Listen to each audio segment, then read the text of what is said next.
भौजी कई दबिया ए भौजी कई दबिया चाहत बनी मेरा रूखे। वाह भगवान वाह, तो है तो मान गए। अगर पूरी दुनिया में कार्टून बनावत रहा हो बस एक बात जान लिया, तू जौन दिस कह रहा हमरे दुआरे जिन दिखाई देते अपन कुर्सी लेके आए देखा बोर्ड ऊपर के मारे मारे मारे मारे मारे अब सवार होगा तुरंत। अब मार फेंकम न चाहिए।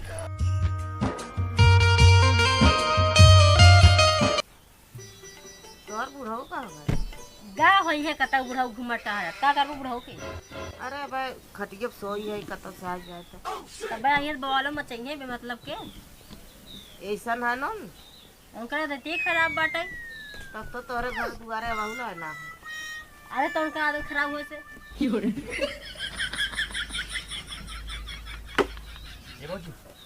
बुढ़ाऊ कहाँ गए तोहार? तो तोर तक दिनों में उतना आयो बुढ़ाऊ पूछे कहाँ गए?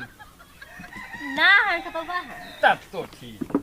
कोनो काम रहा का उधरेगा हो ये जा देखा। अरे उनसी काम ना है बा, काम तो है इन सुबह के। बतावा तोरे को बहन है का करबा हम देखा तनी जवान में यही अब शादी बियाह करे लाए हो यही वो तो लौका था तू जवान है पहले तय करबे हम आइए हमारे हो गया तो ठीक रहा के बड़ा ठीक तो है कहले ला देखा दे एक क्या हम बात बतावा थी ए भौजी का इधर तू बतिया एक बात बतावा थी अगर हम जोन काम कहा थी ओके कई के आईबा तुरंत बियाह करवा दे।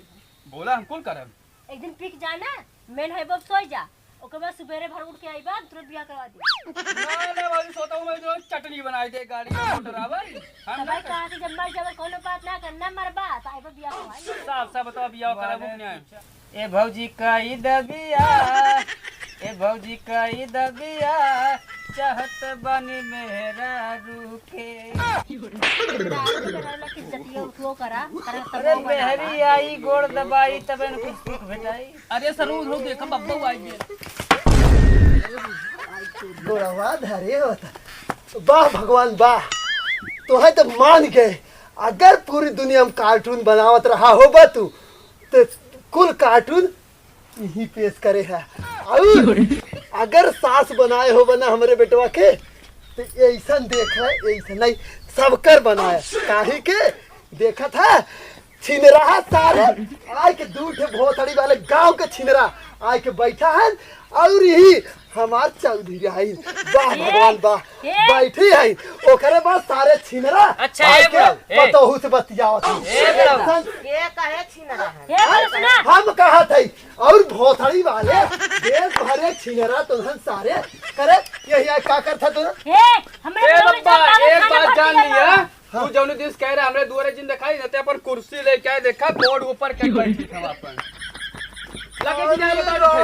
लगे जी ना हुई रहा था बच्चे कोई बच्चा भोसड़ी वाले कुर्सी अपन लेके आई है जमीनिया तोहरे बाप के है करे और ये बताओ तो हम एक का करे आई है सारे देश भर सारे भौजी साल चाल तोहरे ना है भौजी भोसड़ा वाले इतना नहीं बतियाते पता कहां मनहूस है अरे चलो मनहूस कहा था मनहूस कहा था का करबा तोहरा बतिया बतावत रहे साहब कब हमार बताओ तो हरे पलटू बाबू जर रहा है नहीं कर अरे भोसड़ी वाले करे है तोर मौसी हम देखे रहे सारे तोर मौसी उलागा थी। अरे तू तू बहुत छिनरा है तू सरल जवन इतना बड़ा दाढ़ी बना के तोर मौसी जैसे बतियावत फोनो ना हम जानी थे पहले तोरे मौसी हम ही पटाए रहे छिनरा जी बोले सारे रहना सब रहना मौसी भगेलू को दिन ना उठी आयो रे मां बाबा उही से बात कर उही से ये देखा सारे तोर मौसी देख रहे ना रहरी पकड़ा रही पहले को कुछ माना चाहे जिन मैं तार बुढ़ऊ बज छिनरा है रुक पहले सारे उही रुक एक चीज सुन ले बड़ा छिनरा सच्चो देखा था हे देखा हे ये दुआरे चिरई ना आवे पावत है। अच्छा चिरई काहे है केता सब पेड़ रुके ना देखा हां पेड़ रखे है चिरई हमसे इजाजत ले तब बैठी है ऐसे हम यहाँ उन्होंने जाना था कि पक्का छिनरा आवे यहाँ छिनरा लवंडन के हमें जरूरत ना और तू पहले देखा बीडीए संस्कार का सिखाए हो कि बात कवन जीत के ला जाए सबसे बड़ तो किसी रहा है देखा ढेर बोलबू उड़ जाओ ना मारो चली जाओ खटिया बात सुना दोषी बड़ा हरामी पूरे गांव में मिले। अगर हमन बेइज्जती का मान हमन के चलबे करे, लेकिन मेहमान हैं तोरे घरे आए नात रिश्तेदार, उनका तो इज्जत करता। बात करे का है ना, बात करे का है। इज्जत पहले देखा। महतारी होई खड़ी है, बिटिया होई कैसे बूढ़ा सामने मुंह खोल के बैठी हो, पहले ही देखा का संस्कार सिखाए हो। बैठे हुए सिखाए है, बैठे ही बता सिखाए। हाँ काहे ना सिखाइबू, ये इहे तो संस्कार सिखाइले। कंधा बैठ जाए का हां ढेर बोलबू मारब नहीं, जवन गोजी उलट जाबू समझो। कंधा बैठो जाओ कोई पानी कर। जवान ऐसे ऐसे मिला था ना, मातारी बिटिया लपट जाती खटियोत रह जाता। तोहरे कवन औकात है, तोहरे तनी हिम्मत है। भाऊजी अपना मार सकत है। मारा मारा जब ना बताए एगो चीज तनी हां कुकुर मारी हैं कुकुर है दे। अरे तो बहुत सारे देश भर के अरे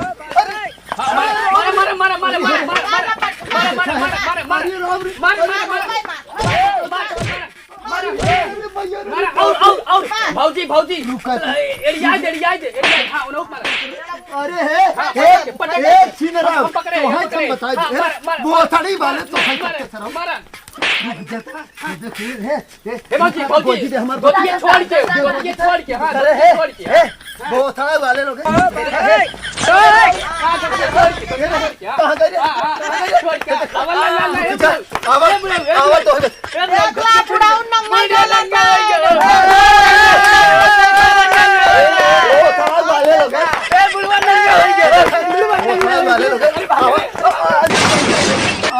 आवा बहुत सारा वाले लोग आवा आवा सारा लोग तो सबके बतावत है। कहो हे तू आई है अपने बिटिया की है लवंडन के जुटावे बिना भेजे हुई है। लवंडन जोड़ी पाड़ी हन बोलिए बतियाई है ना।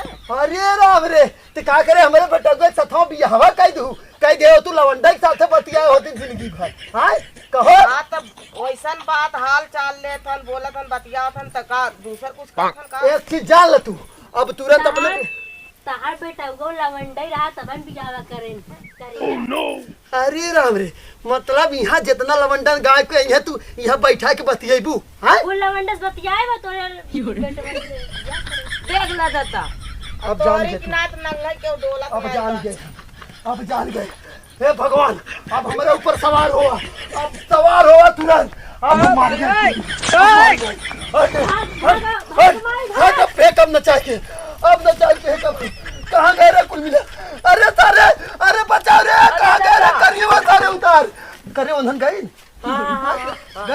उतार सारी अरे सारी मुड़वा टूट गई करियो सारे जब उन्हन भाग गए तो सारे देखे चाहे ना वजन उठाए ले हम तेरे ऊपर भगवान सवार है। अरे सारा गुस्सा हो रहा और कहाँ गए उन्होंने आज हम मारे गोज उठा और कहाँ गए उन्होंने आज ये करे माइक साथ है इहु विदाई करब हम। हां तो हां खटिया गिरा दे आज चल भेजब कहाँ गए उन्होंने कौनी बड़ी चल आओ तो काल लूंगी लग भाग गई। अरे तो अरे बाप चल आओ चल